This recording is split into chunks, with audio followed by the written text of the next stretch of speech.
So imagine the world vibing in total peace, then out of nowhere, wham, a catastrophe drops, leaving everyone clutching their pearls.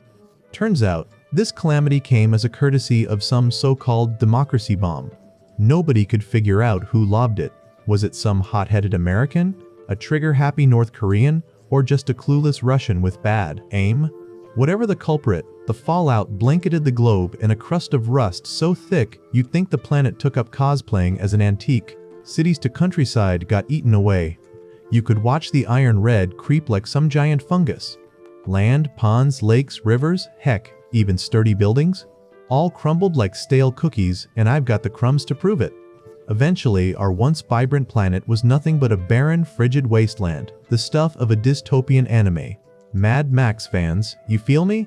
Out of this desolation wandered a mysterious young guy, looking like he'd stepped straight out of an apocalyptic fashion show. He was wrapped head to toe in gear, more mummy than man, stuck at a checkpoint, which is exactly how we all feel in traffic. While he waited, his eyes drifted to a wanted poster pinned up nearby, because even in the end times, bureaucracy never sleeps. Right on cue, the local portly manager chimed in that the guy on the poster was a dangerous criminal, allegedly blessed, or cursed, with the power to grow mold.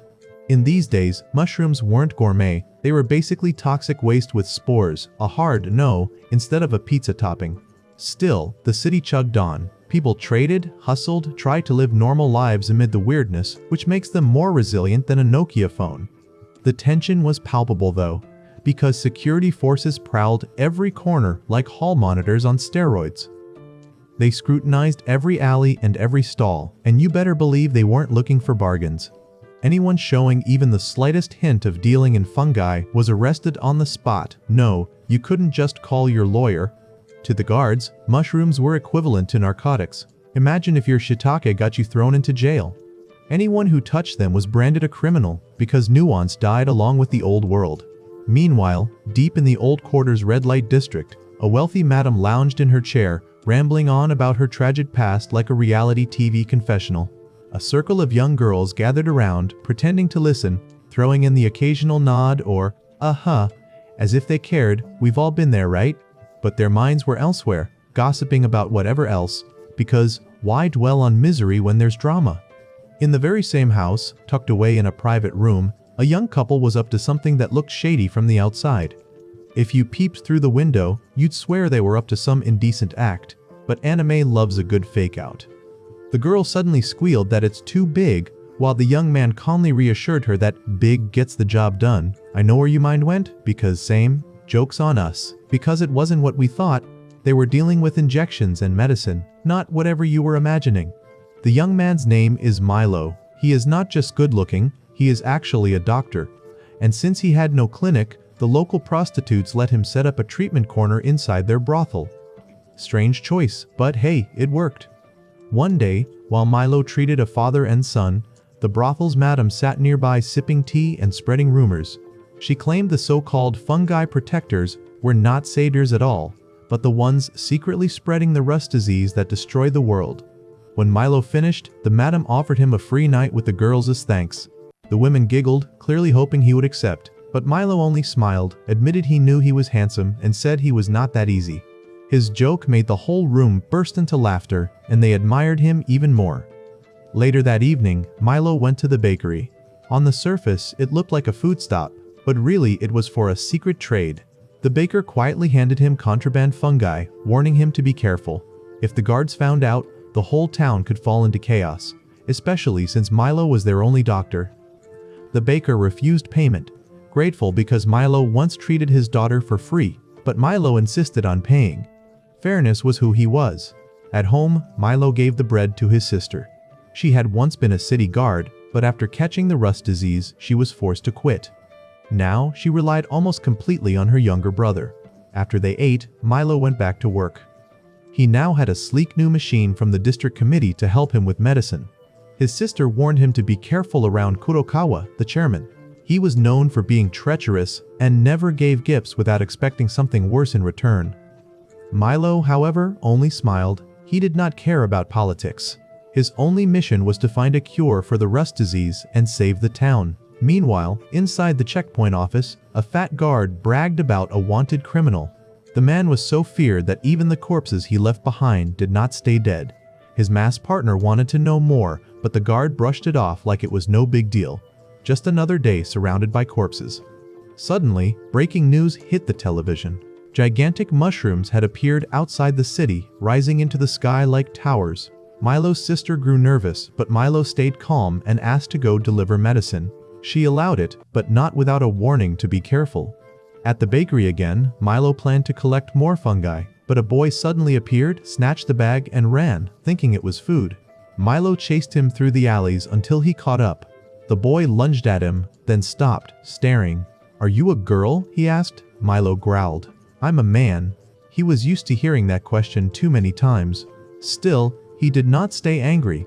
He treated the boy's injured eye and promised him a meal next time. But before Milo could even take a breath, someone else stepped out of the shadows. It was Kurokawa, the chairman himself. Kurokawa wasn't done. With that same slimy salesman tone, he tried to tempt Milo again, this time with promises of a better life in the big city. More patients, better equipment, cleaner linens, fewer brothels, you know, the usual pitch. But Milo stood firm. His heart belonged to his rust-ridden hometown, and no amount of snake oil charm was going to sway him. Kurokawa, clearly not getting the hint, stepped closer. That's when Milo's nerves kicked in. He was still carrying the secret bag of fungi, and getting caught with it would mean game over. Just when the tension hit boiling point, boom! A giant mushroom burst from the pavement right in front of them. Perfect timing or divine fungal intervention? Either way, it gave Milo just the distraction he needed. Kurokawa turned and hurried back toward the checkpoint, probably rethinking his life choices. Meanwhile, inside the checkpoint office, things were getting even weirder. The masked man accompanying the chunky, brag-happy officer suddenly declared that the corpses he was hauling around were actually monks. That's right, monks. And apparently he was on a noble mission to return their bodies to their families. The guards hesitated but didn't check too hard. The only thing they questioned was his bow. You see, bows were banned in the city, no exceptions. So, the guards asked him to recite a scripture passage. Easy enough, right? Well, not really. The man whose real name was Bisco completely froze. The question was simple, but it might as well have been calculus. He couldn't think of a single sacred word. Silence fell like a guillotine. One wrong move, and he'd be exposed, and so, he moved, fast. Bisco drew his arrow and fired a shot that obliterated the doorway. And in the chaos, the curtain concealing his secret cargo was pulled down. What did it reveal? A giant crab. Oh, and Bisco's heavily wounded grandfather riding on top. Casual stuff. Everyone in the office froze, mouths hanging open like bad anime reaction shots. No time for explanations. Bisco and his grandpa bolted, the thunder of boots and gunfire chasing after them. Behind them, the city's hippopotamus guard team, yes, hippo guards with machine guns stormed in, unloading volleys of bullets that tore into the ground like meteor strikes. Dirt and dust flew everywhere. Bisco leapt onto the crab's back like a seasoned fantasy hero, bow in hand, shooting arrows left and right with insane speed and accuracy. He didn't just aim, he eliminated threats with surgical precision. The guards couldn't even get close. Meanwhile, Grandpa wasn't just along for the ride. He unleashed a set of special fungi that launched them high into the air like a living trampoline. They soared over the city wall, leaving the guards coughing in their own confusion. The whole town spiraled into chaos. It was less of an escape and more of a mic drop. Back inside the city, Milo was in his lab when he heard a noise behind him. He turned, and there stood Bisco, red hair blazing, with the heavily wounded old man beside him. This wasn't a random visit. Bisco knew Milo was the only doctor who could save his grandfather. Without missing a beat, Bisco explained who he was, the man the world was hunting, public enemy number 1. His name was whispered in fear, printed on wanted posters, and cursed in every checkpoint station across the region. Milo, however, didn't flinch. He was more concerned with the blood. Thick, metallic, and soaking through layers of cloth. His senses kicked in like a predator on the hunt. Just one sniff told him the truth. These wounds were no joke. They weren't surface level. They weren't treatable with a pill and a prayer. The old man was bleeding out fast. Oral medication wasn't going to cut it. Not this time, not with this much blood. If Milo didn't act now precisely, quickly, and with the right fungi, the man would die. Time was ticking, and the old man was fading fast. Milo, ever the determined doctor, urgently begged to begin surgery immediately. They had no minutes to spare. This was now or never. Bisco hesitated, clearly torn, but finally gave in. He allowed Milo exactly 10 minutes to prepare the medicine. Just 10, like a timed boss fight. His eyes were full of doubt, but what other choice did he have? But peace wasn't on the menu today. Just as they began the prep, chaos reared its head again. Kurokawa's men found their hideout and fired a warning shot through the air, cranking the tension up to 11. Bisco did what instinct told him. He grabbed Milo as a hostage, but the guards just smirked. They didn't care. In fact, they opened fire anyway, no hesitation, no warning. They weren't here to negotiate, they were here to erase. Bisco retaliated with a storm of arrows, powerful and precise, holding back the enemy just long enough to wait for backup. Specifically, the rabbit-headed minions he had in reserve. When they finally showed up, Bisco took the opportunity and got ready to evacuate with both Milo and his grandfather. But there was no going back. Milo's makeshift clinic, the one hidden in the brothel, where he treated so many, was now lost. Overrun with aggressive fungi, it looked less like a medical bay and more like a deformed jungle. Milo was heartbroken, but he knew they had to let it go. Sacrificing that place was the only way to protect everyone. Just when things couldn't get more dramatic, Milo's sister showed up like a boss. She was behind the wheel of a military-grade vehicle. The guards immediately obeyed her, since she was a high-ranking commander. The scene was chaos, but she brought order with a single shout. Everything was reported, everything logged. Elsewhere, Kurokawa stood cool and collected, watching it all unfold from a distance. Beside him stood a pink-haired girl who apologized for letting Bisco escape. But Kurokawa wasn't angry. He didn't even blink. He simply gave the cold order to continue the mission. All he cared about was keeping Bisco from encountering the main guard force. If that happened, the chaos would be unstoppable. A few hours earlier, Bisco and his grandfather had successfully escaped over the wall again and found a quiet corner to rest. But it wasn't much of a break. The old man's condition was worsening. The rust disease was spreading fast, and he knew his time was running out. He tried to speak to Bisco, urging him to keep going, reminding him that even if he died, Bisco had to survive. He was their hope. Bisco wasn't having it. He shook his head, refusing to accept any talk of death. He reminded his grandfather of all they'd endured together, how many checkpoints they'd destroyed, how far they'd come, all to find the rare rust-eating fungi that could save him. He swore he wouldn't let him die, not now, not ever. While the old man rested beneath the crab, Bisco stood guard until a rocket came screaming out of the sky.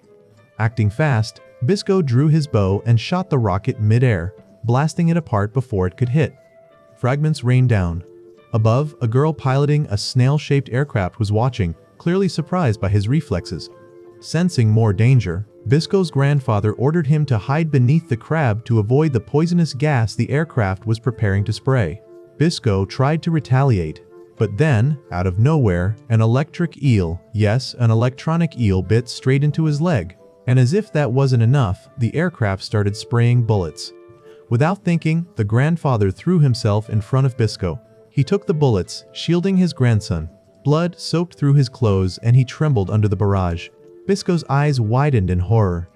Fueled by rage, Bisco pulled his bow and fired a deadly arrow, striking the aircraft and sending it crashing into the ground. No hesitation, no mercy. He then leapt onto the crab and rode straight back into town, desperate to find a doctor who could save his grandfather. They found a hiding place in the underground sewer. Milo was already there, and when he saw Bisco's grandfather still breathing, even after 6 bullets, he was stunned. The man's toughness had gone from impressive to downright mythical. Bisco, out of breath, asked if Milo could still help. Milo, steady and confident, said yes. But before Bisco could run off to distract the enemies again, Milo insisted on treating his wounds first. Bisco didn't argue. He handed his grandfather over and bolted into the night. Elsewhere, Milo's sister got word that the road she was following was actually a trap carefully laid by Kurokawa's forces. The correct path was westward. A soldier tried to calm her down and update her on something else. A giant mushroom had just destroyed Milo's clinic. Her anger flared, but she kept her composure. She issued new orders and set off for the west alone. As for Bisco, he mopped the floor with all of Kurokawa's remaining men. The only one left standing was the pink-haired girl, He spared her, mostly because she looked cute. But that didn't stop him from grilling her for answers. That's when Milo's sister rolled in on a scooter no less. Bisco responded by launching fungi to flip her vehicle, but she didn't even flinch. She came charging straight at him like she was born for war. From behind the smoke, Bisco drew his bow and fired. His arrow pierced right through her weapon, shattering it with a metallic scream.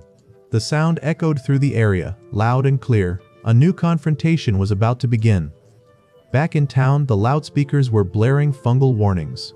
Citizens were told to take precautions, masks, filters, anything to avoid inhaling the spores. At the brothel, the girls were buzzing with chatter about the enormous mushrooms that had popped up out of nowhere. Most had never seen anything like it in their lives. The madam rushed everyone inside, worried they'd breathe in something nasty.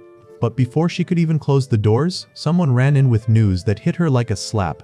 The panda clinic was gone, destroyed. Her face fell. That was Milo's clinic. That was his safe space. And now, it was just a memory. Meanwhile, back in the sewer, Milo was doing everything he could. He had just begun a blood transfusion for Bisco's grandfather. The old man was hanging by a thread. The corrosive rust disease had nearly taken everything from him. But thanks to the blood Milo was transfusing, he slowly regained consciousness. There was a spark in his eyes again, proof that Milo's treatment was working. Still, the truth hit hard. The rust had already eaten too deep into his body. At most, he had 1 month left before his organs would shut down for good. Despite that ticking clock, the old man stayed composed. He looked at Milo and praised him, not just for saving his life, but for the way he did it. His hands were delicate, precise, and calm. Then he finally introduced himself, Jabai. Not just any patient, he was Bisco's master. While that heartfelt exchange happened underground, above ground was war. Bisco and Milo's sister, Pao Wu, were locked in a brutal one-on-one battle. The clang of steel, the sound of growls, and the raw fury between them made the air feel heavier than rust. Bisco fought hard but kept urging her to stop. He warned her. Every time she swung her weapon, the rust in her body spread further. But Pao didn't care. She wasn't fighting to live, she was fighting for vengeance. In her mind, Bisco was the root of everything. The rust, the chaos, the pain. She wanted justice, or what she believed justice looked like. Bisco tried explaining again and again, but her rage drowned out his words. Back underground, Jabai was revealing the truth. A truth few dared to believe. Fungi weren't spreading rust. In fact, they were eating it, feeding on it, purifying it. He explained how harsh and cruel this world had become, forcing life to evolve. Fungi were the first to adapt, developing the ability to consume rust. Over time, they'd even been used to clean rust from bodies and machines. But because the process was slow, all people ever saw were mushrooms growing out of rusty things, so they assumed the worst.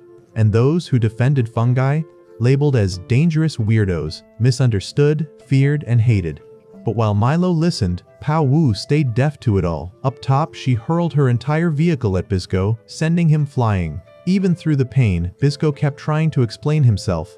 He told her he only ever planted fungi on rusted areas to help, never for praise. But all he got in return was fear, hate, and fists. His patience was cracking. Finally, Paul demanded to know his real purpose. Bisco confessed he and Jabai were searching for a rare rust-eating fungus, one so powerful it could cure rust at its very root. Pio didn't buy it. To her, it sounded like another excuse. But Bisco was undeterred. In fact, he grinned and said he'd just found a doctor who might actually be able to help. Someone who, by the way, looked an awful lot like her. He wondered aloud if they were siblings. Yeah, probably not the best move. Pao's rage exploded. She charged, smashing the entire wall behind Bisco. But this time, Bisco was ready. He used her anger against her, drawing her in while subtly planting fungi in her weapon. It hurt him to do it. He'd always used fungi to heal, not to fight, but this battle gave him no choice. With a final shot, he fired a sedative arrow, catching her as she fell. Gently, almost protectively, he carried her back to the sewer. Back underground, Bisco saw his grandfather again, but this time, he looked completely different. No longer weak and brittle, he stood strong like a man reborn. The transformation hit Bisco like a wave, his eyes almost tearing up. Milo, on the other hand, ran straight to his sister, panic in his voice.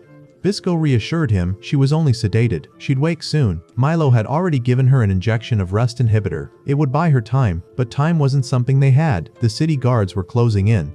Jabai volunteered to stay behind and delay them, giving the others a chance to escape. Bisco was against it. Without his master, no one could make the medicine they needed. But then, Milo stepped forward.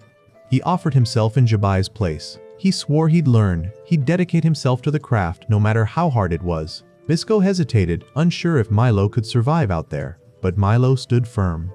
He wasn't just trying to help, he was trying to save the only family he had left. That look in his eyes said it all. So Bisco finally agreed. The guards arrived. Jabai turned back, ready to hold the line. Milo placed a bag of rust inhibitors beside his unconscious sister and whispered goodbye. It was emotional, quiet, raw. And then Bisco yanked him away, no time left. As they ran toward the city gate, another unit of guards appeared, boxing them in. Bisco acted fast. He fired a special arrow that collapsed the bridge beneath them. They fell together off the city gate, into the unknown. That's how they escaped, in chaos, in desperation, and with only a thread of hope. The next day, out in the wilderness, Milo wouldn't shut up. He rambled on about everything. His thoughts, the weather, fungi, the color of moss. Bisco's brow twitched with every word. Milo casually joked that maybe they were lost. Bisco, proud to a fault, flat out denied it. A man of the wild doesn't admit defeat to a compass. They trudged forward until they reached a water pool, algae floating on the surface. Milo, in true nerd fashion, was mesmerized. He stared, fascinated, like he'd found a secret of the universe. Bisco? He chucked something at Milo's face to snap him out of it. He warned him, this place might look peaceful, but it was a predator magnet. If they stayed too long, they'd be dinner. They moved on. But not long after, Milo suddenly collapsed mid-step. Bisco groaned, completely done with this rookie nonsense. Turns out, Milo had fainted from hunger. Seriously? So, Bisco disappeared for a bit and returned with dinner.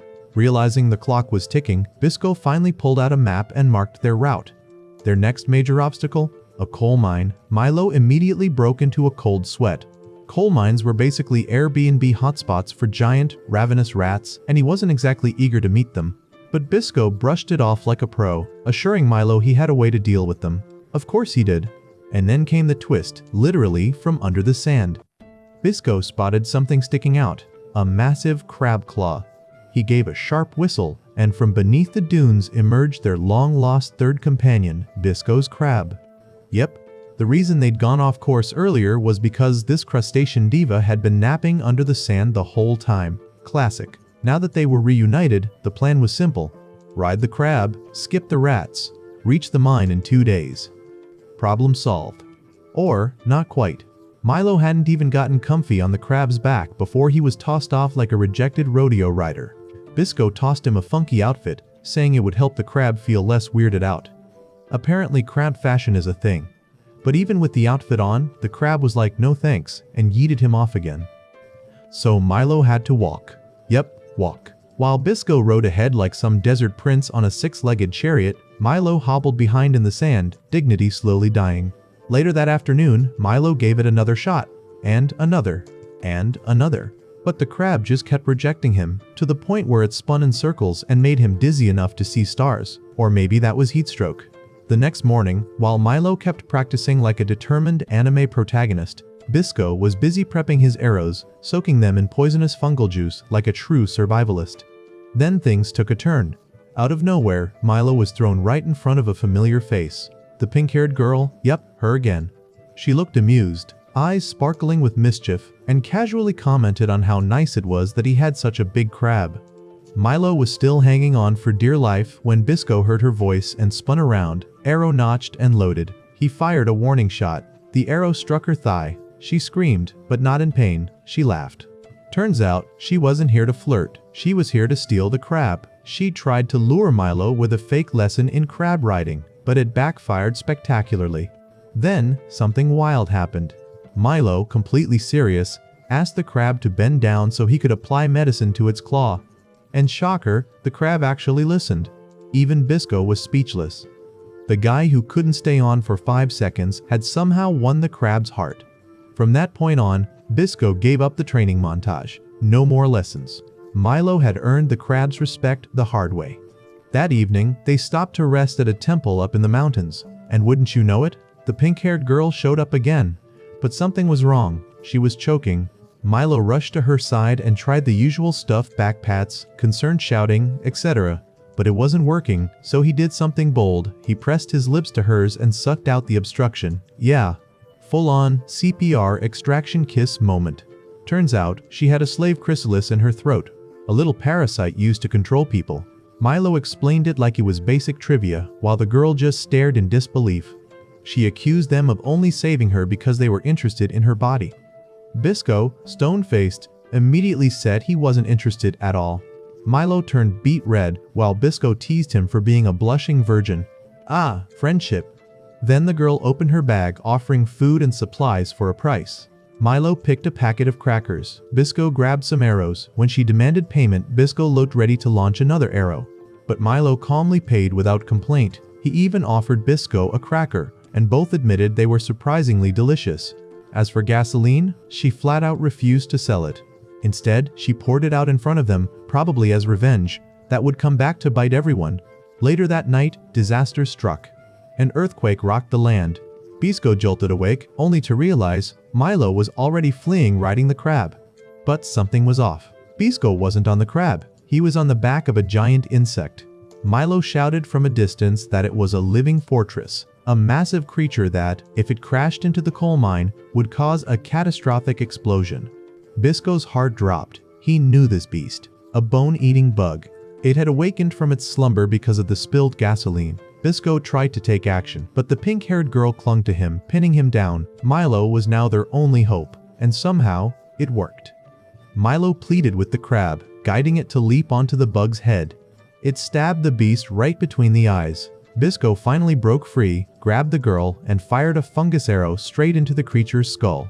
Fungi erupted from the wound, the beast froze, and then dropped dead. Crisis averted, just barely, but the celebration didn't last. A shell launched from somewhere nearby slammed into the mine, causing the entire place to explode. The path forward was blocked. They'd have to find another way around. The next morning, Milo woke up to find their pink-haired friend had vanished. She'd taken all their money. But, in a rare act of conscience, she'd left behind some food. Maybe she wasn't all bad. Bisco looked at Milo, seeing how bruised and cut up his hands were from all his... The bruises on Milo's hands told the story. He'd been practicing hard, and it showed. Bisco gave a quiet nod of approval, a rare moment of admiration slipping through his usual gruff demeanor. Without saying much more, they pressed on with their journey. Meanwhile, back in the city ruins, Pao Wu jolted awake. Not one to waste time, she jumped on her beat-up motorcycle and sped off like a woman possessed. She was following faint traces with a single mission on her mind: find her brother, Milo. But over in the wasteland, Milo and Bisco had their own problems. They were ambushed by kids. Yeah, a gang of children, armed to the teeth with guns, sticks, and enough fury to rival a revolution. They burst out from hiding and attacked all at once, clearly having waited for this exact moment.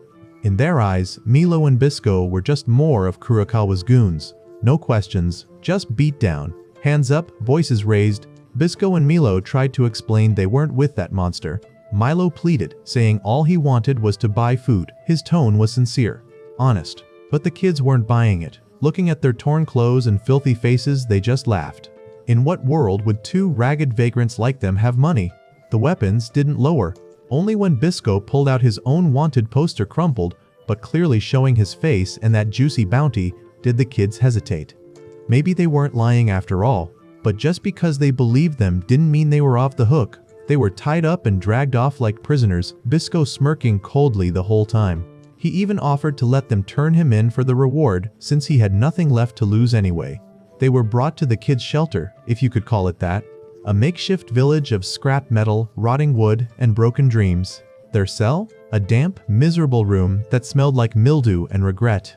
Meanwhile, Pao Wu stumbled upon a much darker place, a rotting apartment complex filled with corpses. The air was thick with the stench of death. As if that wasn't enough, she arrived just in time to save an elderly couple from being devoured by a giant spider. After she drove the beast away, the couple, panting and shaken, told her about the danger in the area, bandits who preyed on travelers and murdered merchants for their supplies. Grateful for her help, they invited her to their humble home. It was shabby but clean. They even offered to help fix her busted bike. Back at the kids' shelter, Milo wasn't alone in his cell. A little girl had been watching him, quiet, gentle, and different from the others. She brought him food, her demeanor calm and kind. She didn't seem to believe he was a bad person. She opened up to him, slowly revealing the truth behind their brutal lives. Every winter, they were haunted by monsters the kids called devil kids, creatures that terrorized them, bringing fear and destruction. Milo listened closely. He noticed something strange, white scales on the girl's arms. When he asked about it, she told him a horrifying story. Kurokawa had once shown up in their village and declared the children were infected with rust disease. The adults were forced to work for him in exchange for medicine. But Milo knew instantly this was a lie. Those marks weren't rust. They were something else entirely. Meanwhile, at the elderly couple's house, Pao Wu was hearing a different story. They told her about their old hometown, a once bustling place that was decimated by rust. One day, a man claiming to be a fungi protector came along, promising a cure. At first, things seemed to improve. People believed. They were grateful. But then, the deaths returned, faster, more horrific. Bodies decayed, rust taking over. The man laughed, said it had all been an experiment, and vanished. The story only deepened Pao's hatred. The word fungi protector now tasted like poison. She took some tools and fixed her motorcycle herself, because of course she did. But while working, she heard a strange sound coming from a nearby cave. Curious and suspicious, she went to investigate. What she found was a nightmare, a cave full of bones, dried corpses, and horror. The elderly couple weren't victims. They were killers, twisted, cruel, and proud of it. They had planned to make Pa their next mannequin. They smugly told her she had already drunk their poison. But Pa just grinned. She'd known. She never drank it. Before she could retaliate, a corpse lunged at her, mouth gaping, spewing toxic smoke. Pa escaped into the chaos, but the couple had one last trick up their sleeve. They lit the cave ablaze, choosing to die in a fiery explosion and take everything with them. Back at the kids' base, Bisco sat quietly in another cell. He noticed some decent-looking spears resting against the wall and casually asked for one. This caught the attention of two of the guards, kids who told him about their parents. They'd once been peaceful fishermen, but they died for opposing Kurokawa. When Bisco asked again for the spear, one of the boys raised his gun, finger twitching on the trigger. But he didn't shoot.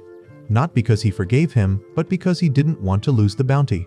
Not long after Milo started treating the kids, something incredible happened. The children actually barged in, shouting that he had cured them. That miracle alone shifted the atmosphere from full-blown hostage crisis to awkward gratitude. From the original two guards, only one remained, hunched over an old tattered map. Bisco glanced at it and lit up. He recognized the place instantly and launched into a rare, heartfelt story. How a fungi protector had once saved his life, and now he was determined to repay that kindness no matter what. The kid handed him the map and ran off to take a leak, clearly not expecting a jailbreak. Big mistake. The moment he was alone, Bisco slipped out of his cuffs and chains like it was just another Tuesday. Meanwhile, Milo wasn't just healing kids, he was giving them the whole medical curriculum. Prescriptions, formulations, detailed instructions. He turned into a one-man pharmacy school. The children, stunned and grateful, wanted to repay him somehow. But when Milo asked them to release Bisco, their leader refused. They needed that bounty money to buy weapons to defend themselves against the incoming pufferfish swarm. Yes, really. And then karma hit fast. A massive pufferfish swooped down from the sky and snatched the leader. Without hesitation, Bisco leapt into action, grabbed a spear, and cut the fish in half mid-air like it was sushi night. Sadly, there was no rice to make sashimi. After saving the kid, Bisco promised to help fend off the pufferfish, but confessed he couldn't read the map. So they made a system. He'd shoot an arrow at a location, and the kid would read the name aloud. Somehow, that worked. The fish eventually retreated. With the threat gone, Bisco summoned his crab and rode it straight to Milo. As they prepared to leave, the gentle little girl tried to stop Milo, begging him to stay. The town needed him. But Milo just smiled. He told her he passed on enough medical knowledge, she would be the one to carry the torch. Before parting, the grumpy group leader tossed Bisco his father's old spear. He kept his cold expression, pretending it was a challenge to test if Bisco could survive. But let's be real, it was trust, plain and simple. Elsewhere, Kurokawa was still losing his mind. He'd deployed his forces to hunt down Jabai, but no success, until he noticed someone odd in the line. He strode forward, yanked off the person's hat, and boom. Jabai. Disguised, caught, busted. Meanwhile, Bisco and Milo were trudging through a freezing snowfield. Each gust of wind felt like getting slapped in the lungs. Milo looked like a walking icicle, teeth chattering, limbs shaking, barely able to move. Bisco, of course, was unfazed and smug, laughing loud enough to echo across the tundra. Classic. While shivering through the blizzard, they spotted a white rabbit hopping along the snow. Bisco readied his bow, but before he could fire, Milo stepped in. He took the shot instead, but his trembling hands threw off the aim. But plot twist, the arrow spread into a net and caught the rabbit anyway. Milo grinned. He had crafted the arrow using spider silk. Bisco scoffed, calling it cheating, but let's be honest, he was impressed. Their walk soon took a strange turn. They found the pink-haired girl, frozen solid in a block of ice. Dragging her into a nearby cave, they started warming her up. Milo asked how she even got here before them. Through chattering teeth, she admitted she had repaired an old helicopter at the temple and flown it, until she was shot down by anti-aircraft fire, as one does. Bisco, ever the cynic, muttered that it was karma. Do bad, get bad. The girl wasn't having it. She exploded, saying she never wanted any of this. Life pushed her into chaos. Calamity chased her wherever she went. Then she fell silent and muttered she might as well die. In response, Bisco pressed a hot metal shard to her forehead. Brutal, right? But she screamed, cursed, thrashed, proving loud and clear that she didn't want to die after all. Once she warmed up, they hit the road again. But now, with one extra mouth to argue, Bisco and the girl fought like cats and dogs, so much so that the crab finally got fed up and tossed both of them off its back. Crab diplomacy. Eventually, they reached a merchant camp. Bad news, no one used cash anymore. Their yen was worthless. Worse news, the merchants only accepted crab trades, as in, trade your crab for goods. Bisco flat out refused. While tensions rose, the pink-haired girl took matters into her own hands, literally. Using a little flirtation and sharp wit, she sweet-talked her way into scoring canned goods, food, and supplies. Problem solved. Resourcefulness, 100. Their journey took them next to an abandoned train station, its entrance sealed with snow and ice. But no problem, the giant crab broke through it like it was kicking open a freezer door. Inside was pitch black.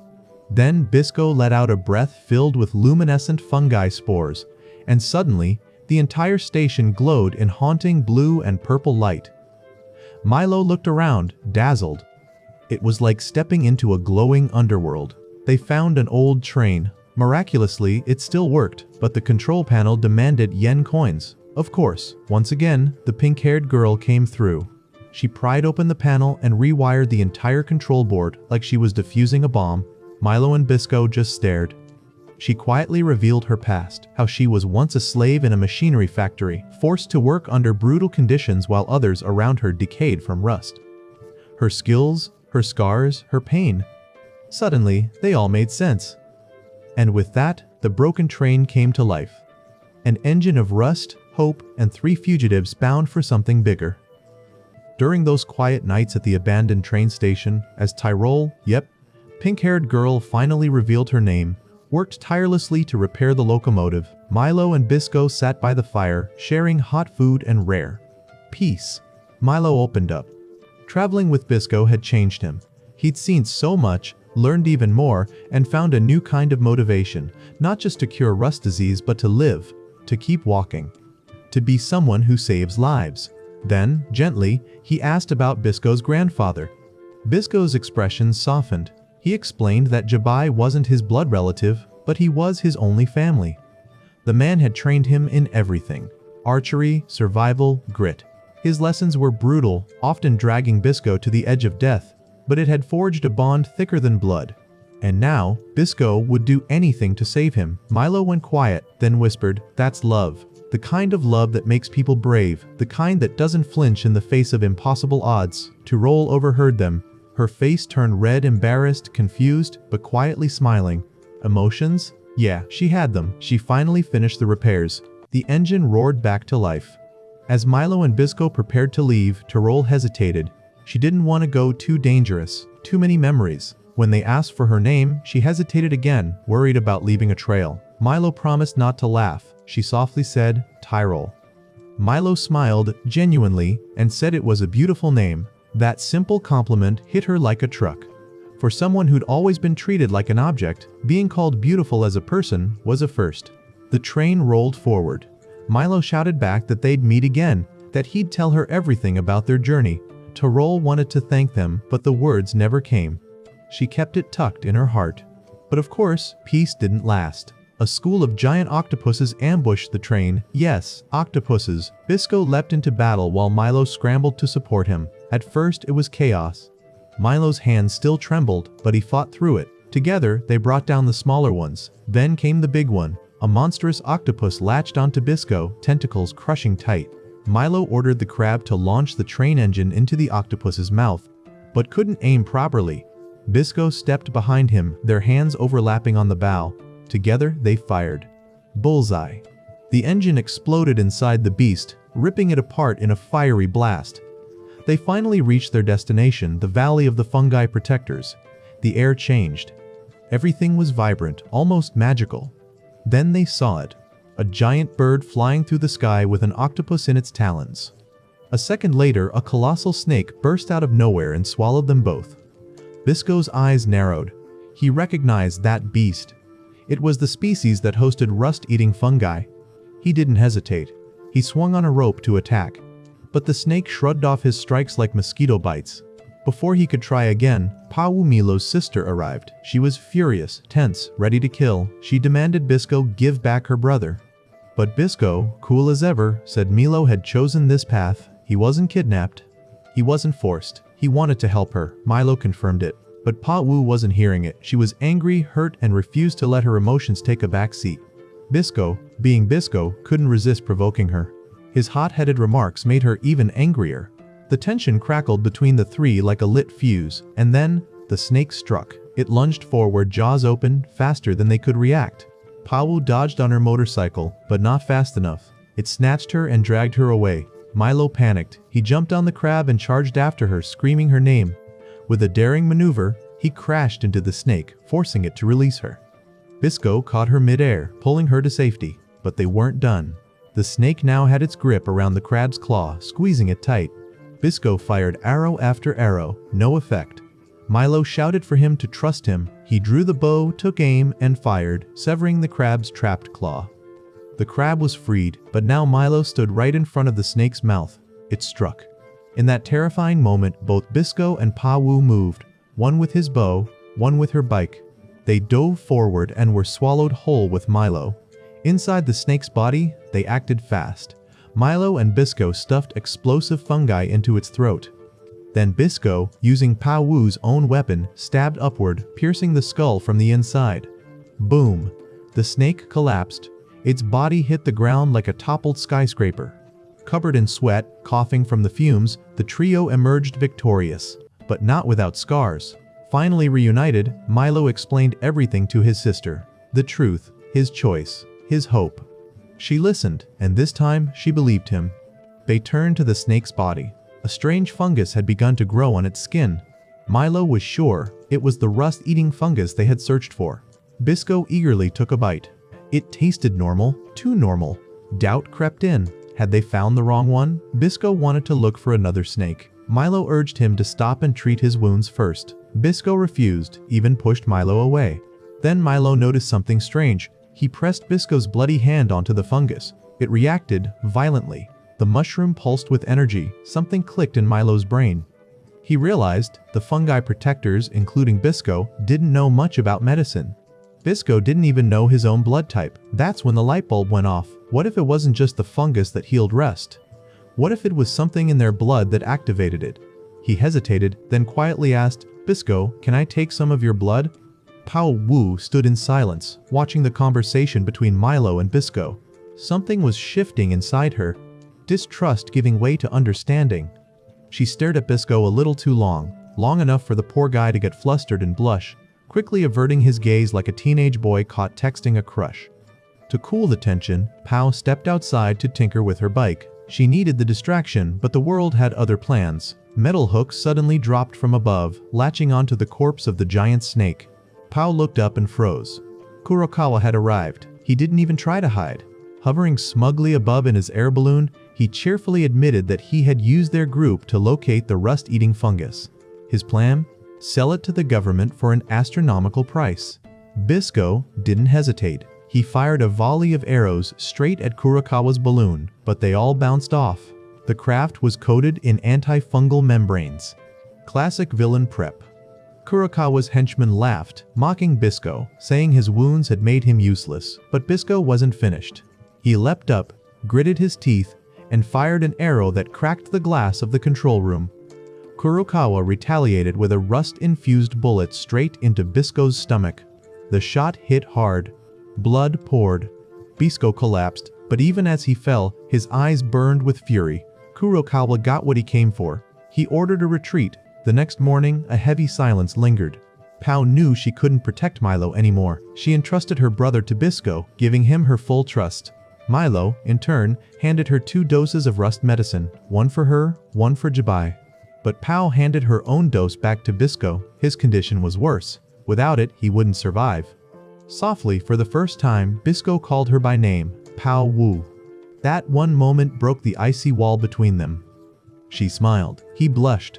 The sibling-savior dynamic had finally thawed. She returned to camp, only to walk straight into a nightmare. All her soldiers had been turned, mind-controlled. Kurokawa was waiting. And this time, he had Jabai as a hostage. Elsewhere, Milo and Bisco rested in a well-equipped cabin. Or rather, Milo worked, while Bisco played with the crab like a carefree child, ignoring his wound and leaving everything to Milo. Milo, frustrated and anxious, cooked while muttering under his breath. Then the TV flashed on. A live broadcast from Kurokawa. It showed everything: Pao being tortured, Jabai chained like a prisoner. Milo's face went pale. Bisco returned, noticed something off. He tasted the food Milo cooked and realized it was laced with sleeping medicine. His suspicions skyrocketed.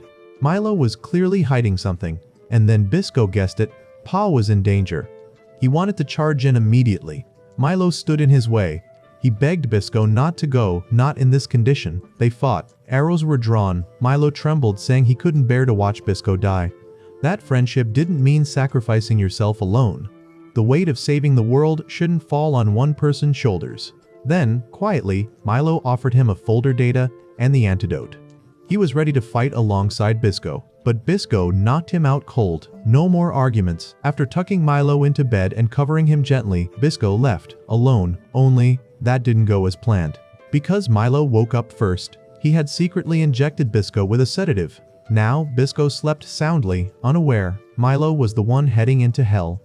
Meanwhile, in Kurokawa's lair, luxurious, dimly lit, soaked in ego, Kurokawa played cards with his goons, sipping wine and smirking like a cartoon villain. But the mood shattered in an instant. Milo appeared from the shadows, bow drawn, eyes sharp with rage. This was no longer the soft-spoken doctor. This was a brother, a student, a warrior driven by fury. Kurokawa smirked, not impressed. He reminded Milo of the HD broadcast he'd aired the day before. Pao's torture, Jabai's screams, and sneered that if Milo wanted to save them, he'd have to give up the fungus secret first. Milo demanded Pao be released first. Kurokawa refused. And let you run away with her? I'm not an idiot. So, Milo improvised. He pulled out vials, put on a show, pretending to concoct a special formula. Kurokawa's eyes lit up. Power was within reach. But it was a trick. The test tubes began to smoke. A thick crimson fog spread across the room. It was a paralyzing agent. In seconds, all of Kurokawa's men hit the floor, gasping. Milo didn't wait. He drew his bow, every shot perfect. Then he circled behind Kurokawa, pulled a knife, and stabbed him. Over and over. Vengeance. For Pao. For Jabai. For every victim. It felt like justice. But Kurokawa wasn't done. He lashed out with sudden force, stabbing Milo in the back. A fatal blow. Blood spilled. Milo stared in disbelief. Then came the arrow, laced with toxins. The venom coursed through Milo's body, hijacking his muscles, twisting his control. He collapsed. Kurokawa leaned in, whispering a twisted truth. He had once been a fungi protector. He knew everything. With the rust-eating fungus formula, he would become unstoppable. Stronger than any government, any protector, any god. And now, he demanded Milo hand over the secret. Milo clenched his teeth and glared through the pain. No matter how Kurokawa threatened him, he refused to speak. He would not give up the secret, not now, not to him. Kurokawa, furious, aimed another arrow, but before he could release it, a familiar voice rang out. Bisco had returned. And this time, he wasn't alone in spirit. Jabai, the ever-clever old master, had been playing dumb all along. While imprisoned, he secretly concocted a lock-melting solution with the help of a rat, yes, a literal rat, and broke out. Kurokawa, bitter and snarling, aimed his crossbow at Bisco. His tongue kept flapping, taunting, until, finally, he slipped. He admitted it. He was the one who spread the rumors that fungi protectors were the cause of the rust disease. He turned the world against them just to divide and conquer. Bisco's response?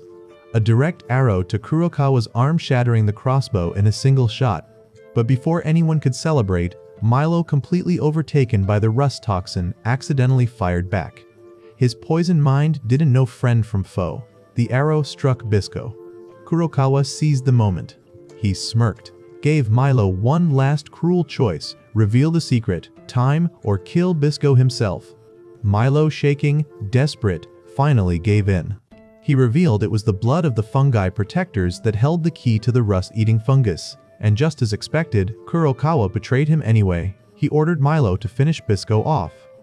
But the arrow never landed. Bisco caught it with his mouth and shot it back. The arrow sailed straight through Kurokawa's eye. His scream echoed as mushrooms erupted from his face and body, blooming violently. He thrashed, slammed into the ceiling in a panicked frenzy, trying to claw the fungus off. In the shadows, Jabai watched, quietly satisfied. It was his plan all along. He had activated the spores from afar. Jabai rescued both Bisco and Milo, but not without cost. As the guards regrouped, he ordered the others to run. Bisco didn't want to leave him again, but Jabai insisted this was his fight. He covered their escape, firing arrows and spreading fungi like a one-man apocalypse. The guards fell one after another, too high, too disoriented to aim straight. Outside, Milo collapsed. The rust poison had spread deep into his body. His breaths were short and painful. Bisco dropped to his knees, helpless and aching, holding his friend's hand. And then the crab arrived. Their loyal crustaceans smashed through the last of the soldiers, sweeping them away in a final act of protection. Milo, bloodied and weak, gripped Bisco's hand. His voice trembled as he asked him not to let this be in vain. Then he passed out. In the haze of unconsciousness, Milo dreamt. He saw a warm gathering, his sister Jabai, friends from the town laughing around a cozy fire. It was everything he wanted.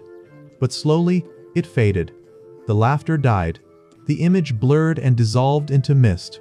Milo woke with a gasp. His body was bandaged head to toe. Every movement hurt like fire. His eyes were covered. The darkness was suffocating. Was he blind? Panic gripped him. What if he'd never see again? What if his world was now just sound, smell, pain, and memory? But then, Bisco's voice, calm, steady, he told Milo not to worry. That he was working on a cure using a rare mushroom Pao Wu had given him and following the formulas Milo had written down. Milo immediately asked if Bisco had tested it. Bisco chuckled and brushed it off. Said he'd already been a guinea pig so many times he'd lost count. The truth? Bisco had blindfolded Milo to hide the fact that the rust was still inside him. The treatment hadn't worked yet. Milo fell quiet. He blamed himself, his recklessness, his anger. But Bisco reassured him they hadn't failed. They'd saved Jabai and Pao Wu. That alone was a victory. Then, in a moment of mischief, Milo casually suggested Bisco should try dating his sister. Bisco nearly fainted on the spot. He remembered vividly how close Pao came to smashing his head in with an iron pipe. The idea of romance was pure terror. Milo laughed, teasing him. He said she was tough, yes, but also sensitive, inexperienced in love, and, just so Bisco knew, one of the most beautiful women in town. Bisco had no response, just stammering, blushing, and scratching his head. The two shared a rare laugh, and soon after, Milo drifted off to sleep, finally at peace. But Bisco didn't sleep. He watched over him quietly, guilt gnawing at him. He couldn't risk dragging Milo into more danger. So, with a heavy heart, Bisco made a choice. They would part ways. Elsewhere, Kurokawa hadn't quit. Despite everything, his twisted plans still moved forward. He dragged Jabai to an abandoned warehouse soaked in rust and oil. This was where he unveiled his final gambit. The rust levels in the air had dropped. Infection rates were falling, and that meant his power was slipping. So, he would fix it. He planned to melt down a rust-covered monster, convert it into aerosolized particles, and fire them into the wind using rust bullets, creating a new epidemic city by city. Not just that, he wanted to wipe out the snake species that hosted rust-eating fungi. If they couldn't grow, no one could fight back. Jabai, held hostage, was ordered to return to the fungi protector's village and convince the youth to donate blood so Kurokawa could harvest it and mass-produce the cure. For profit. Jabai refused. Then, headbutted him. Yes. A full-force, bone-rattling headbutt straight to the face. Blood sprayed from Kurokawa's broken nose. The guards swarmed in and beat Jabai mercilessly. Kurokawa, enraged, grabbed a knife, threatening to cut off Jabai's fingers one by one until he obeyed. But Jabai didn't flinch. And then, a betrayal. One of the soldiers slashed Jabai's chains free. Before anyone could react, the traitor spun and stabbed Kurokawa's leg, bringing him to his knees. Kurokawa's mask fell off. Gasps rang out, because the soldier was no soldier at all. It was Bisco, in disguise. Bisco didn't hesitate. He saw the opening, and he struck hard. Kurokawa hit the ground, but of course the old snake slithered away again, rolling into the basement like some evil raccoon that refused to die. Jabai gasped as he caught sight of Bisco's arm rusted over, the infection spreading fast. But Bisco, stone-cold calm, he told Jabai to destroy the cannon while he handled Kurokawa. They embraced tight, silent, a final farewell between master and student, and then Bisco dove into the fire below. Kurokawa wasn't waiting alone. He unleashed his secret weapon, a massive berserker of a man, half machine, all madness, firing wildly like a toddler with a flamethrower. But Bisco wasn't rattled. 2 arrows, one at each foot. Mold exploded. Giant fell right into the lava. Good night, sweet psycho. But the battle wasn't over. Bisco aimed his bow at Kurokawa for the final shot, but his hand, it had been eaten by rust. He couldn't pull the string. Kurokawa laughed like a villain who just unlocked a bonus level. But Bisco said, "Nah, forget finesse," and punched him right in the face. "Running won't save you," he growled. Gunfire, screams, rust, pain. Bisco took shot after shot but still pushed forward like a man possessed. He plowed through Kurokawa's goons and delivered a brutal final punch that shattered Kurokawa's smug mug. Kurokawa, desperate, tried to reload. But then, Milo appeared. He let an arrow fly bullseye. It shattered Kurokawa's prosthetic arm. Bisco didn't waste the moment. He lunged, bit into Kurokawa's neck like a damn rust vampire, and dragged him into the molten pit. Kurokawa's screams were swallowed by lava and fate. Done. Gone. Cooked. The war was over, but the grief had just begun. Milo stood there, tears and snot pouring like a broken faucet, yelling at Bisco for going solo. What happened to the promise they made? Bisco just handed him the bow. Quiet. Heavy. My soul lives in this. If the rust takes me, you end it. You end it. Milo trembled, hands shaking. He didn't want to, but he had to. One final arrow. It pierced Bisco's heart. He smiled as he slipped beneath the molten surface. A warrior's death. A friend's final mercy. Milo collapsed in anguish, screaming into the fire. I loved you. Meanwhile, Jabai and Pao Wu were facing literal mutated gorilla demons. These things were like King Kong, and the Hulk had a bad science baby, screaming, growling, and smashing everything. To make it worse, Kurokawa's massive war factory was falling apart. Pipes burst, heat surged, alarms blared. It was mechanical Armageddon. And in the middle of it all, the elephant-shaped RAST cannon began to glow, charging up for one final apocalypse. Jabai knew what was coming. If that thing fired, everyone died. And Pao Wu? She acted. She bodied one of the giant chimps, yeeted it into the cannon, and knocked the whole mechanical beast on its back. The shot was cancelled. The world was spared. Even Jabai, grizzled old warrior, stood stunned, slack-jawed like, did she just gorilla throw a gorilla into a cannon? But the threat wasn't over. The entire factory started collapsing in fire and steel. Explosions everywhere. Without hesitating, Pao Wu ran into the inferno searching for Bisco, but all she found was Milo. They escaped just as the factory crumbled behind them, fiery debris chasing them out. Outside, they found Jabai. He looked at them, heart sinking. Where's Bisco? Milo looked down, voice trembling. "He's in here now," he said, placing a hand on his chest. That was all it took. Jabai went silent. Pao Wu clenched her fists, eyes red, but didn't cry. The weight of loss blanketed the air. Words were useless. By afternoon, the military rolled in cleaning up chimera corpses, rust wreckage, and the skeletal remains of Kurokawa's insanity.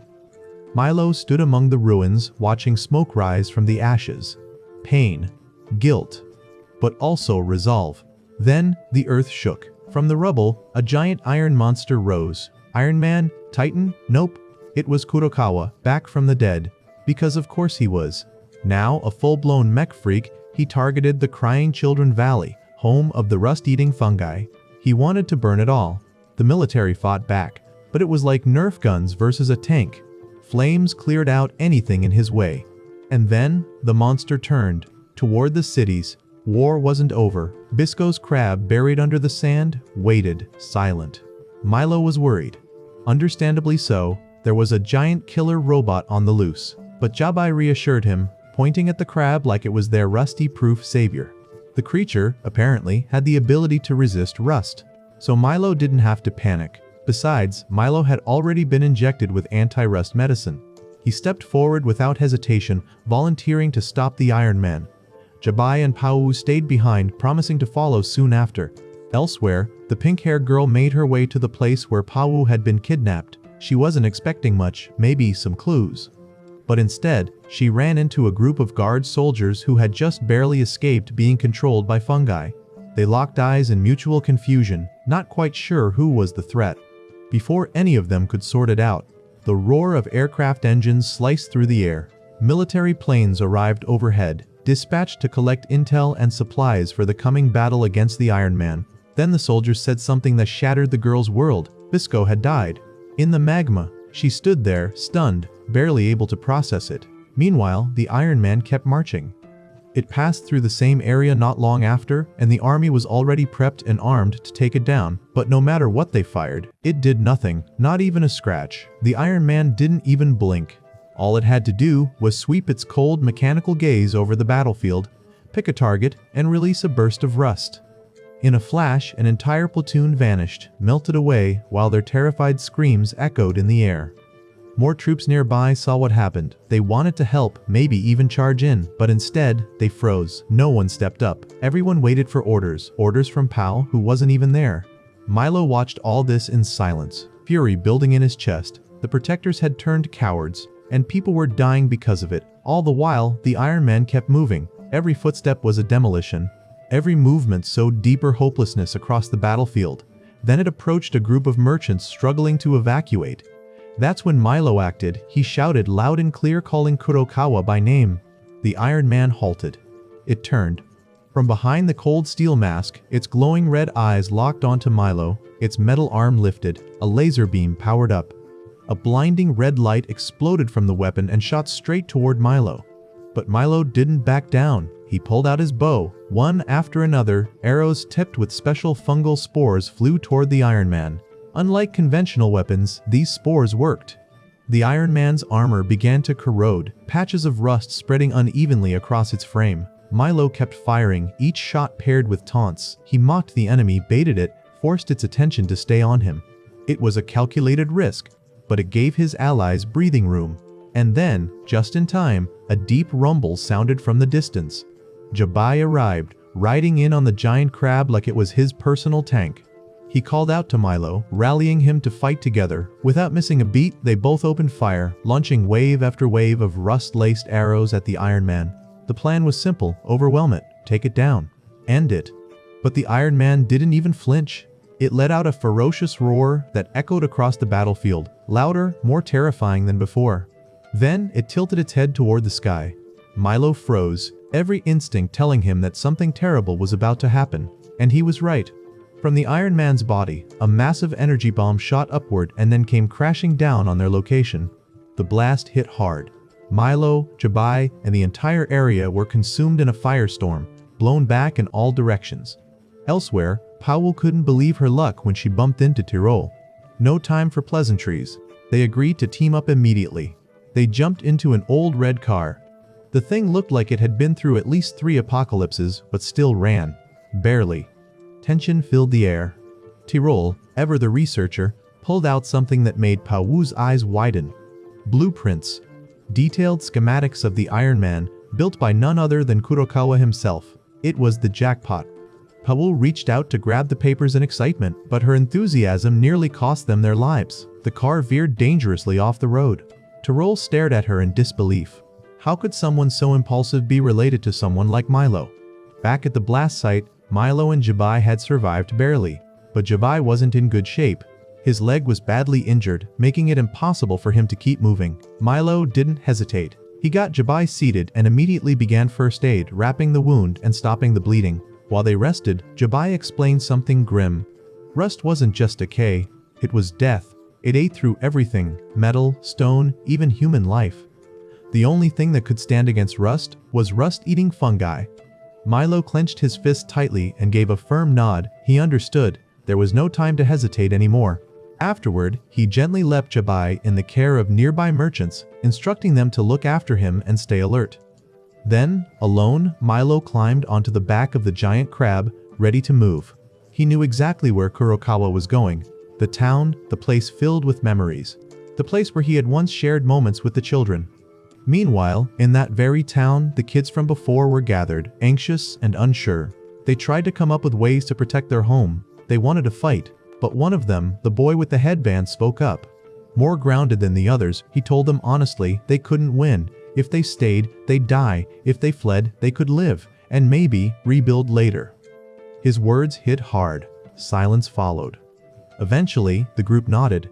They would escape. But before they left, they didn't forget their courage. They rigged up a few rough traps, hoping to slow down Kurokawa's march, if only a little. When Kurokawa arrived, it didn't take long for him to notice the traps. His fury ignited instantly. He roared, chasing after the fleeing children without mercy. Seeing the threat approach, the boy who had advised the retreat made another brave decision. He chose to separate from the others, standing behind to delay the monster. He would protect them, even if it meant his life. Just as the Iron Man's laser beam was about to tear through him, a sudden bloom of bright red fungi exploded right in front of him, shielding him. It was Milo. He had arrived just in time, already firing arrows without pause. His shots landed again and again, each one soaked with spores. They clung to the Iron Man's armor, releasing trails of red smoke as they spread. And he didn't stop at just attacking. Milo taunted him, provoked him. He wanted Kurokawa's full attention on him. His mobility was incredible thanks to the crab. Every time he jumped down, the crab pivoted to catch him, turning its shell into a springboard. Milo used it to vault around the battlefield, dodging and striking with precision. The fight grew fiercer. Then, just in time, Pauwu and the guard troops arrived after hitching a ride in Tyrol's car. They jumped out, ready to join. Tyrol spotted Milo, still alive, and her heart leapt. She nearly ran to him. But Milo stopped her with a raised hand. Now was not the time. They had to focus on the fight. Milo wasn't going to back down. He still charged ahead, full force, determined to stop Kurokawa at any cost. Seeing that, the others shook off their hesitation and ran with him. Together, they rushed toward the old town. Even the women from the brothel and the madam herself stood ready. They were all prepared for a final stand. But just when things couldn't get worse, they did. Terrible news arrived. The Iron Man had returned. And this time, it unleashed something new. From its back, giant propellers roared to life, releasing a wave of powerful, rust-filled wind. The sky turned into a blender. Military aircraft fell from above like dry leaves. Heavy tanks were thrown like toys. The battlefield crumbled into chaos. Rust spread fast. Human weapons were useless. But somehow, Milo's group survived. It was the crab again. That big, chubby warrior threw its entire body over the group, shielding them from the storm. It buried them under the sand, hiding them from destruction. Only after Kurokawa moved on did the crab start digging, pulling everyone back to the surface. There was no time to breathe. Milo immediately injected himself with another dose of forbidden medicine to keep going. Then he turned to Jabai and the others and entrusted his sister to them. They had to protect her now. As for him, he climbed once more onto the crab's back, bow in hand, gaze sharp. He would chase Kurokawa to the end. Meanwhile, Kurokawa was directing the Iron Man straight at the city wall. The army opened fire. A storm of artillery rained down, but it was useless. The Iron Man's armor barely flinched. Just a few smudges of burn marks, nothing more. Then it raised its arm to strike. But before it could land the blow, an arrow whistled through the air, right on target. Milo, he had arrived in time to block the attack. And inside the city, people watched this live. On television, on every screen. And for the first time, they believed Milo could save them. He and the crab charged in. The crab activated a special ability, leaping high into the sky like a massive bird. From above, Milo launched a rain of arrows downward. Each shot released red smoke, blanketing the air. But then, a single, devastating swipe from the Iron Man was enough to flip the crab onto its back. Milo was thrown off. He hit the ground hard, his vision blurred, his consciousness began to fade. But instinct refused to die. Even while unconscious, Milo's body moved. He sprang up, leapt off the ground using a patch of fungi as a launch pad, and launched himself onto the Iron Man's back. He drew his knife and stabbed, again and again, into the iron hide. He managed to pull something out from within the machine, but it wasn't enough. The Iron Man reacted. It twisted its body and threw Milo like a rag doll, straight into a wall. A hit like that should have killed him. Any normal person would have been gone. Milo's sister screamed in horror, eyes wide with fear. And then, suddenly, from the very spot where Milo had slashed the machine, a hand emerged. Bisco, he was back, somehow, reborn, returned. It didn't make sense, but this was anime, so we accepted it. Bisco leapt off the Iron Man, flying through the air and landing near Milo. He raised his voice proudly. He had returned. At the edge of death, he had heard Milo's voice calling him. And when Milo had reached out, Bisco had taken his hand. Now they were together again. Milo, overwhelmed, leaned into Bisco's chest, tears in his eyes. But then, Bisco noticed something incredible. His arm, once eaten away by rust, was now whole again, stronger than ever. But there was no time to dwell. Kurokawa, as if refusing to let the moment exist, lashed out with another brutal strike. Bisco grabbed Milo and dodged. He wasn't just alive, he was stronger. And then Bisco attacked. With a clean, powerful strike, he sliced Kurokawa's upper body clean in half, like Gojo in his prime. But even then, it wasn't over. Kurokawa, now reduced to just a torso, still moved. Milo looked on. He made a choice. He and Bisco would finish this together. One final charge, one last stand, to end it all for good. Jabai, his expression firm and resolute, placed a reassuring hand on Milo's shoulder. It was his silent signal for them to move forward. As Milo and Bisco prepared to charge, a thought flashed through Milo's mind. He remembered the strange fungal particles from years ago. Back then, those spores had merged with the blood of the giant snake. When that fusion was later combined with Bisco's bloodstream, something inside him had changed. It was as if Bisco had become a complete fungi creator. These newly evolved fungi had a special ability to corrode and counteract rust at its core. Just as they were about to attack, Kurokawa's body began to swell unnaturally. Terol came running, panic in her voice. She shouted for them to stop. The Iron Man was expanding, and one wrong hit could trigger a massive explosion. The warning froze everyone in place. Acting fast, Bisco summoned a thick fungal wall to hold back the poisonous rust air Kurokawa was releasing, buying them a bit of time and space. Everyone turned to Terol, urging her to find a solution. She scrambled to open her worn design book, flipping through the technical pages with trembling fingers. Finally, after an intense pause, she found the answer. There was only one option. They had to kill the controller inside the Iron Man's head.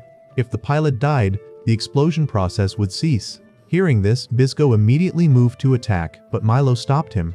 He explained that any random shot could detonate the entire Iron Man if it missed. Pau stepped forward and roared that she would do it. Jabai quickly objected. He insisted that he and Bisco would take on the risk instead, but Pau shook her head.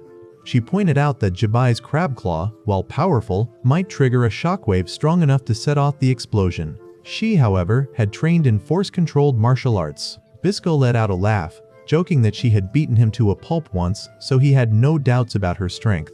He gave her a sharp glance, but before he could say anything more, Pau cut him off with a serious voice. This wasn't the time for sarcasm. She leaned in and planted a quick kiss on his cheek. She called it an advance payment. Bisco was left stunned. Milo, on the other hand, burst out laughing and teased that Bisco was going to have a wonderful life. Tyrol, caught off guard by the moment, awkwardly mumbled something about the situation being settled and quietly backed away from the danger zone. Then came the moment of truth.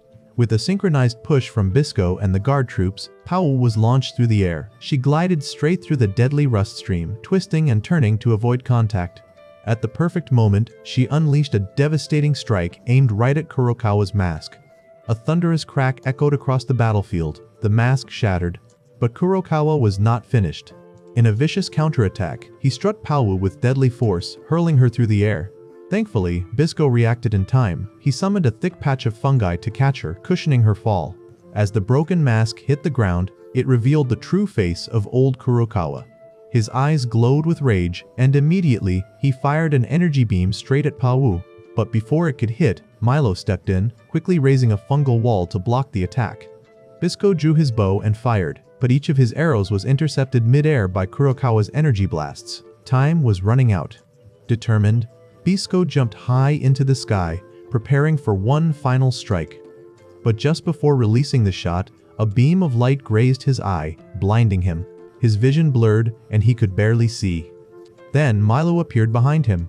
He grabbed the bowstring, steadying it with his own hand. His voice was calm and confident. He told Bisco to trust him, and Bisco did. He let go of the arrow. It streaked across the sky, a beam of light and fungal power, and pierced straight through Kurokawa's head. The moment it hit, the fungi inside activated. Tendrils burst forth. Dense fungal fibers erupted, spreading rapidly over Kurokawa's body and the Iron Man, wrapping them tightly. The pressure increased until finally, boom, everything exploded. But this time, it was not destruction, it was purification. The explosion didn't spread rust, it devoured it. Even the rust marks on Pao's face vanished. Her skin cleared as if the disease had never been there. Old Jabai exhaled deeply, watching the scene with relief. Bisco was alive, unconscious, but breathing. Later, Milo sat quietly beside him, holding his hand. He asked Bisco softly to promise never to leave him again. Bisco didn't speak, but the look in his eyes said everything. His silence was his vow. Sometime later, vaccines created from the fungi were distributed across the nation. Every person received them for free. The rust disease was eradicated. Pao, now a national hero, was appointed as the new committee chairperson. As for Milo and Bisco, they didn't stick around. They remained disguised, slipping past checkpoints. Even though they were wanted men, they still helped wherever they went. The old guard commander who once chased them now turned a blind eye. He knew the truth. In his heart, they were heroes. From that day forward, Bisco and Milo traveled together. One was a living ghost, constantly working to understand and repair his nearly indestructible body. The other was a devoted companion, his heart full of purpose and loyalty. Together, they were an unstoppable team, and their journey had only just begun. And that's how Milo and Bisco turned the tide and kicked rust right in the face. If you made it this far, you're officially part of the squad. Drop your thoughts in the comments. Was that kiss from Pao a power move or what? Is Bisco secretly anime Jesus? Let's talk about it. Smash that like button if you felt the hype. Hit subscribe so you never miss a single recap. Catch you in the next one.